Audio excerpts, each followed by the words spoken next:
Alors dans cette vidéo, je vais vous expliquer une méthode qui est bien pratique dans le cas où vous n'avez pas forcément de ligne sur le bord du champ qui vous permet de travailler à l'intérieur du champ.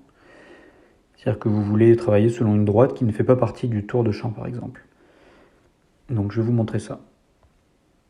Alors on commence par sélectionner la parcelle, on va dans le plan de guidage et là on va aller dans la pré-planification. Donc dans la pré-planification, on a, comme vous voyez, donc les 4 coins qui sont détectés automatiquement par la console, qui correspondent en général aux angles du champ. Et nous, ce qu'on va aller faire, c'est que on va sélectionner, vous voyez, ce morceau de ligne droite là qu'on a sur le bas de la courbe.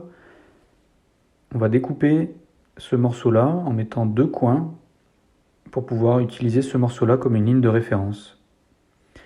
Donc, pour faire ça, on va rajouter un coin, donc avec le bouton plus.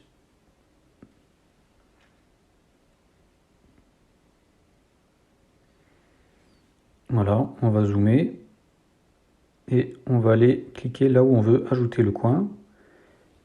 Et ensuite, on va ajuster la position du coin comme d'habitude pour que le coin se retrouve exactement sur le bord de champ et on valide. Ensuite, on va faire la même chose pour ajouter un deuxième coin à l'autre bout de là où on veut prendre la ligne. Donc là, on va le prendre juste avant le virage. Et pareil, on va ajuster la position avec le rayon de détection.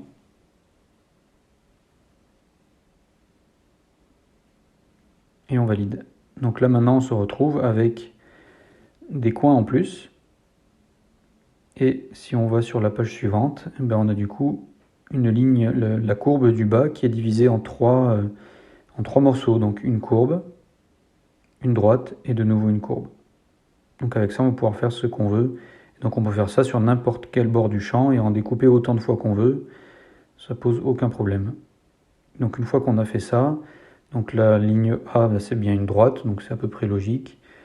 Les autres sont des courbes, la ligne E est aussi une droite.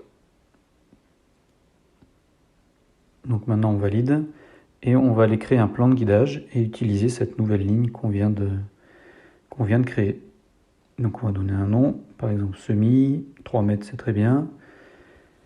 Et donc on choisit la zone de semi principale, donc la zone A, qui va nous remplir tout le champ.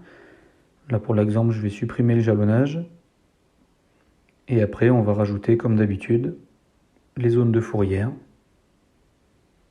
Donc, par exemple la zone C, E, D, puis on va toutes les mettre pour faire tout le tour du champ. Voilà, donc là avec cette solution-là, ça permet de recréer une nouvelle référence de ligne dans la parcelle en utilisant juste un morceau du bois. Donc pour l'exemple, hop, on va aller simplement dans un nouveau travail, on sélectionne le plan de guidage et nous voilà sur la page de travail principale. Donc je vais sélectionner la zone A, c'est la zone qui nous intéresse. Et donc on voit bien que on n'utilise que ce morceau de ligne là pour travailler dans le champ. Voilà, et après c'est comme d'habitude. Voilà, donc c'était l'explication pour utiliser juste une fraction du bord de champ comme ligne de référence pour travailler.